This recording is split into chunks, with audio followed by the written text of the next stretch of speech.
এখন সপোনৰ ঘৰ, এখন হেঁপাহৰ ঘৰ।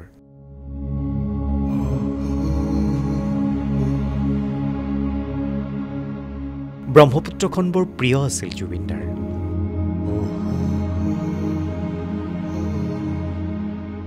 লুইতখন চাই চাই লিখিব গান, লিখিব কবিতা। বিশাল ব্ৰহ্মপুত্ৰই সুৰ হৈ ধৰা দিব জুবিন গাৰ্গক। অলেখ অযুত গানৰ সৃষ্টি হ'ব, বজ্ৰসম গান, প্ৰেমময় লহৰ। ব্ৰহ্মপুত্ৰক কাষত ৰাখিয়ে জুবিনদাই সাজিছিল সপোনৰ ঘৰখন, এখন সম্পূৰ্ণ নিজা ঘৰ। পুৱা শুই উঠিয়ে চাব ব্ৰহ্মপুত্ৰৰ নৈসৰ্গিক শোভা, চৰাইৰ কলৰৱ। বেলকনিত বহি গৰিমাৰ সতে লুইতক চাই চাই পুৱাৰ প্ৰথম পিয়লা চাহত চুমুক দিব জুবিন গাৰ্গে।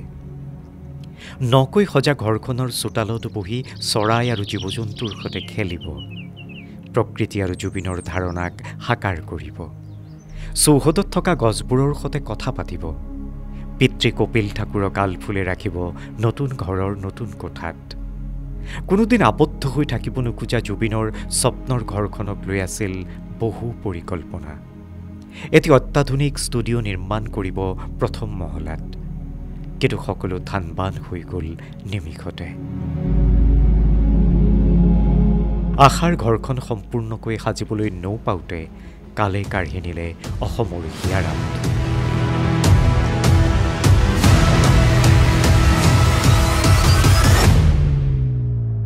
সোঁৱে বাৱে থকা সকলে মৃত্যুৰ মুখলৈ ঠেলি দিলে অসমৰ হৃদস্পন্দন।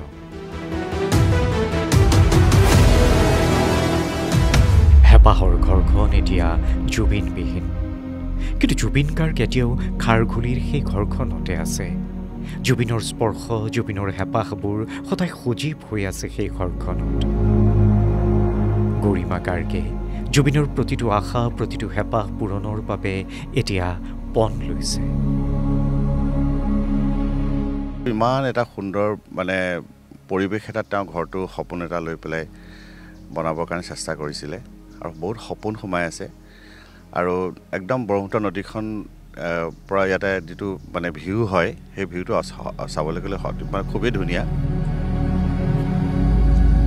জুবিনদাৰ সৃষ্টিবিলাক যে ইয়াৰ পৰা যে বহুত গান হৈছে আমি সকলোৱে জানো, তথাপি আজি আহি অনুভৱ হৈছে যে সঁচাকৈ এজন মহান ব্যক্তি আছিল, যিজনে এটা ইমান ধুনীয়া এটা পৰিৱেশত, গছ গছনিৰ এটা প্ৰকৃতিৰ পৰিৱেশত তেওঁ ইমান সুন্দৰ গান আমাৰ মানুহক দি থৈ গ'ল।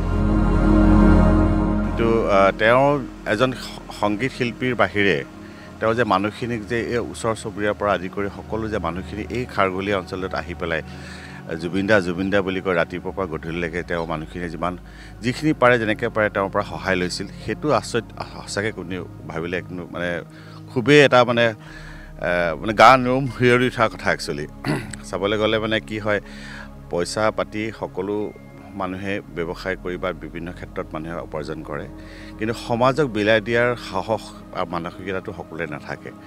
কিছুমানে পাৰিলেও নিদিয়ে, কিছুমানে নোৱাৰিলেও চেষ্টা কৰে।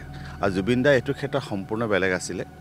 আৰু তেওঁৰ যিখিনি দি থৈ গৈছে আমাৰ কাৰণে, আমাৰ সমাজখনৰ কাৰণে, আৰু আমাৰ নতুন চাম জেনেৰেশ্যনৰ কাৰণে যিখিনি দি থৈ গৈছে, এইটো মই ভাবোঁ আৰু এজন নাগৰিক হিচাপে তেখেতৰ স্মৃতি আমাৰ লগত সদায় থাকিব, আৰু তেওঁক আমি জীয়াই ৰাখিব লাগিব।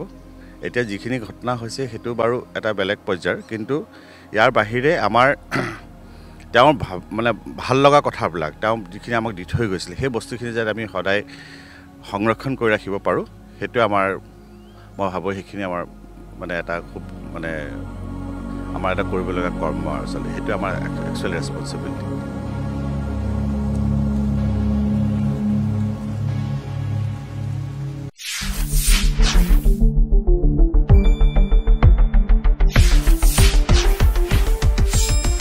শুদ্ধ আৰু বিস্তৃত বাতৰিৰ বাবে চাই থাকক নিউজ ডেস্ক ৰিপৰ্ট।